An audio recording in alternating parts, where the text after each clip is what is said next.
नमस्कार दोस्तों, मैं आरडी कैंपस से रोशन राठौड़।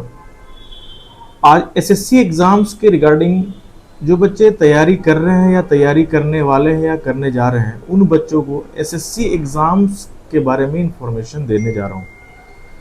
तो आइए बच्चे, सबसे पहले एसएससी होता क्या है। एसएससी एक स्टाफ सिलेक्शन कमीशन है जो सेंट्रल गवर्नमेंट के तहत इस एग्ज़ाम्स को कंडक्ट कराया जाता है। तो सर, आज बहुत सारे बच्चों का क्वेरी है कि सर मुझे ये नहीं पता है कि एज क्या है, क्वालिफिकेशन क्या होना चाहिए, सिलेबस क्या है, एग्ज़ाम्स का पैटर्न क्या है, एग्ज़ाम्स कैसे देना है। तो ये हर चीज़ आज मैं सारे बच्चों को बताने जा रहा हूँ। सबसे पहले क्वालिफिकेशंस। तो क्वालिफिकेशन हमारा ग्रेजुएशन होना चाहिए बच्चे, या बैचलर डिग्री है तो इस एग्ज़ाम्स के लिए एलिजिबल हैं। अपेयरिंग बच्चे भी इस एग्ज़ाम्स को दे सकते हैं। नेक्स्ट, एज जो हमारा है बच्चे 18 साल से 27 साल, 18 साल से 30 साल और 18 साल से 32 साल। 18 साल से 27 साल बच्चे यूडीसी के लिए, उसके बाद आपका ऑडिटर के लिए, इनकम टैक्स ऑफिसर के लिए, इंस्पेक्टर इन सीबीआई के लिए एलिजिबल है। नेक्स्ट, 18 से 30 साल के लिए बच्चे रिमेनिंग जो पोस्ट हैं एसएससी के, उन पोस्ट के लिए एलिजिबल है। नेक्स्ट बच्चे 18 से जो 32 साल है वह post statistical junior statistical officer, जिसे आप जेएसओ के नाम से जानते हैं, जैसे कैग वगैरह हो गया बच्चे, इन पोस्ट के लिए आप एलिजिबल हैं। नेक्स्ट है बच्चे एग्जाम्स पैटर्न्स। तो सर एग्जाम्स कैसे इसमें कंडक्ट कराया जाता है, सिलेबस क्या क्या है। तो सबसे पहली बात, मैं एग्जाम्स पैटर्न के बारे में बात कर रहा हूं। तो सबसे पहला 3 पहलू में एग्जाम्स लिया जाएगा। जो सबसे फर्स्ट टीयर 1 में जो पेपर्स होंगे वो रीजनिंग होंगे, इंग्लिश होंगे, क्वांट होंगे, जीके और जीएस होंगे बच्चे। जीके और जीएस दोनों होंगे, जीएस एंड जीके। तो बच्चे ये 3 पेपर आपका बिल्कुल ओल्ड है और ये पेपर आपका जो है बिल्कुल न्यू है। जो फर्स्ट टाइम आप, अगर वो बच्चा 10th तक पढ़ चुका है, 10th स्टैंडर्ड पास है, वह बच्चे इस तीनों पेपर के बारे में जानते होंगे। और इस एग्जाम पर 10th तक ही पूछा जाता है, उससे बाहर बच्चे नहीं पूछा जाता है। और रीजनिंग जो पेपर है वो बिल्कुल न्यू पेपर है। तो हमारे आरडी कैंपस में शॉर्ट फॉर्म, सरल तरीका से, इजीली तरीका से हमारे फैकल्टी इसको बताते हैं, और नंबर्स ज्यादा से ज्यादा क्वेश्चंस करके ज्यादा से ज्यादा मार्क्स कैसे आए वो भी तरीका, हर चीज गाइड करते हैं। तो सबसे पहली बात सर, ये 4 पेपर्स आएगा। टोटल नंबर ऑफ क्वेश्चन जो होगा वो 2500 होगा। ईच सेशन, मैथ्स में, रीजनिंग में, इंग्लिश में, जीए जीएस में, ईच सेशन में 25 क्वेश्चंस होंगे बच्चे। 25 क्वेश्चंस होंगे। और ईच क्वेश्चन जो होगा वो 2 मार्क्स का होगा। प्रत्येक क्वेश्चन 2 मार्क्स का, means total number of marks जो होंगे वो 200 होंगे, क्योंकि 50 50 100 50 150 50 100 मींस 200 नंबर ऑफ मार्क्स होंगे बच्चे। और क्वेश्चन जो होंगे 100 क्वेश्चन होंगे, वो आपको गिवन है। अंक जो होगा 200 होगा। टोटल टाइमिंग जो मिलेगा, टाइम जो होगा बच्चे वो 60 मिनट्स प्रोवाइड किए जाएंगे। नेगेटिव मार्किंग जो होगा वो कितना होगा बच्चे, 1/2 मींस 0.5 होगा। ये टीयर 1 का कहानी है बच्चे। इसका जब बच्चे इसमें क्वालिफाई हो जाएंगे, एग्जाम पास कर जाएंगे, ईच सेशनल क्वालिफाइंग होगा बच्चे। इसके बाद टीयर 2 में आएंगे।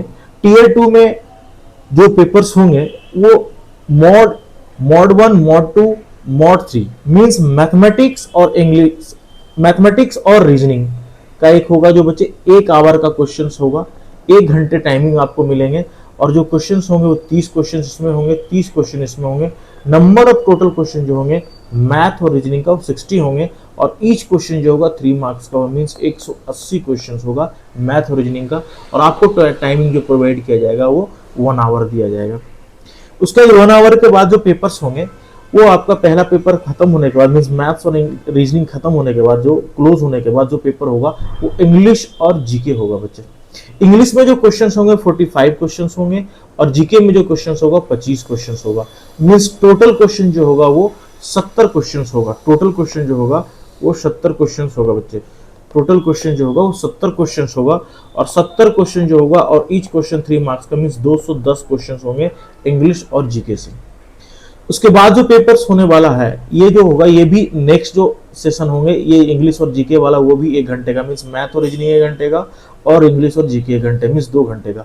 इसके बाद आपका कंप्यूटर नॉलेज का टेस्ट होगा, 20 क्वेश्चन होगा, और इस क्वेश्चन 3 मार्क्स का, मींस 60 मार्क्स। और ये पेपर जो होगा वो 15 मिनट का होगा बच्चे। कितने मिनट का होगा? 15 मिनट का होगा। इसके बाद ये सारे पेपर्स क्वालिफाई करने के बाद आपका एक कंप्यूटर से रिलेटेड टाइपिंग टेस्ट होंगे जिसे डाटा एंट्री स्पीड टेस्ट कहा जाता है, और ये भी जो पेपर होगा क्वालिफाइंग पेपर्स होंगे बच्चे। ठीक है, तो पहला टीयर 1, टीयर 2, टीयर 1 में maths, reasoning, English and GS and GK, और टीयर 2 में मैथ्स, और टीयर 2 में maths, reasoning, English, GK and computer. Maths और रीजनिंग एक साथ लिया जाएगा 1 घंटे का, इंग्लिश और जीके एक साथ लिया जाएगा 1 घंटे का, 15 मिनट का कंप्यूटर होगा जो कि 20 क्वेश्चंस आने वाले हैं, और एक क्वेश्चन 3 नंबर का मीन 60 मार्क्स का कंप्यूटर से रिलेटेड टेस्ट होंगे। बेसिक टेस्ट जो होंगे, बेसिक कंप्यूटर का जो नॉलेज होगा उनसे क्वेश्चन पूछे जाएंगे। उसके बाद नेक्स्ट जो होगा DEST means data entry speed test, जिसे नाम कहते हैं DST। ये पेपर जो होगा बिल्कुल क्वालिफाइंग पेपर्स होगा। इनके बाद बच्चे फिजिकल टेस्ट होंगे। फिजिकल टेस्ट हुए एक्साइज इंस्पेक्टर हो गया बच्चे, इन सारे पोस्ट प्रिवेंटिव ऑफिसर्स हो गए, इनके लिए फिजिकल टेस्ट मेन और वुमेन दोनों के लिए एलिजिबल कंपलसरी है।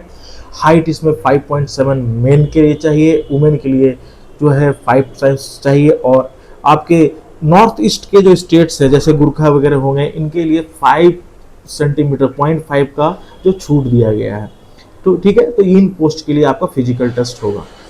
उसके बाद जो है बच्चे हमारा जो पोस्ट है वो AAO है, AASO है, ASO है, इनकम टैक्स इंस्पेक्टर है, उसके बाद GST इंस्पेक्टर है, प्रिवेंटिव ऑफिसर है, एग्जामिनर्स हैं, ये सारे टॉप पोस्ट है, मुख्य पोस्ट है बच्चे। उसके बाद JSO है, ऑडिटर्स हैं, अकाउंटेंट हैं, टैक्स टेंट्स हैं, ये सारे पोस्ट है बच्चे। उसके बाद सैलरी एंड पावर। सैलरी सबसे पहले जो होगा टॉप सैलरी AAO का 65 to 85 के एंड ASO का 70 to 90 के, इंस्पेक्टर का 55 to 75 के। टॉप पावर पोस्टेड जो है income tax officer post, AEO, preventive officer, examiner, ये टॉप पोस्ट है बच्चे। ये जो पोस्ट है जो बिल्कुल टॉप पोस्ट है ना। नेक्स्ट उसके बाद हमारा जो इनकम टैक्स ऑफिसर जो प्रमोशनल पोस्ट होते हैं उन कैसे होते हैं। सबसे पहले SSC पोस्ट आप क्वालिफाइड करते हैं, इंस्पेक्टर पोस्ट, तो आप देखते हैं बच्चे 4 ईयर to 5 ईयर आप बनते हैं ज्वाइंट कमिश्नर्स। उसके बाद आगे अगर प्रमोशन होता है तो डिप्टी कमिश्नर्स, 8 to 9 ईयर्स के बाद असिस्टेंट कमिश्नर्स, 5 to 6 ईयर के बाद इनकम टैक्स ऑफिसर। मीन्स हमारा पोस्ट ऐसे ऐसे बढ़ता चलता है। मीन इनकम टैक्स ऑफिसर सबसे टॉप पोस्ट, ITO जिसे बोले जाते हैं, फिर assistant commissioner, deputy commissioners, joint commissioner, additional commissioners, ये सारा पोस्ट है बच्चे। ASO का जो पोस्ट है सेक्शन ऑफिसर्स, उसका under secretary, deputy secretary and director, ये पोस्ट जो है प्रमोटेड पोस्ट है। इस तरह से आप प्रमोट होते चले जाइएगा। बेस्ट पोस्ट आपको मैंने बता दिया, ASO, AOO, income tax inspector, ASO, AEO, examiner, preventive officer, GST inspector, JSO, auditor. तो ये सारे पोस्ट है बच्चे। ये सारा चीज़ एग्जाम्स कैसे मैं दूँ, पोस्ट क्या क्या है, कौन कौन सा पोस्ट SSC में आता है, तो आप देख सकते हैं। SSC में पोस्ट जो आता है सबसे पहले टॉप पोस्ट जो आपको मैंने बताया, combined graduate level CHSL, CGL। उसके बाद जो होता है बच्चे CPO, उसके बाद जो होता है FCI। ये 3 पोस्ट जो है ग्रेजुएशन बेस्ड पोस्ट है। उसके बाद आपका आ गया बच्चे CHSL, MTS, GD। ये पोस्ट जो है सारे ये 10th लेवल पोस्ट है बच्चे। ये पोस्ट है 12th लेवल पोस्ट है। ये पोस्ट भी है जो 12th लेवल पोस्ट है। उसके बाद स्टेनोग्राफर का भी पोस्ट हो गया, उसमें जो शॉर्ट हैंडेड बच्चे जो कर चुके हैं उस पोस्ट के लिए एलिजिबल है। SSC JE जो बच्चे इंजीनियरिंग कर चुके हैं वो SSC JE के लिए एलिजिबल है बच्चे। थैंक यू, आज के लिए इतना ही। नेक्स्ट सेशन नेक्स्ट क्लास में आपको प्रोवाइड किया जाएगा। ऑल द बेस्ट बच्चे।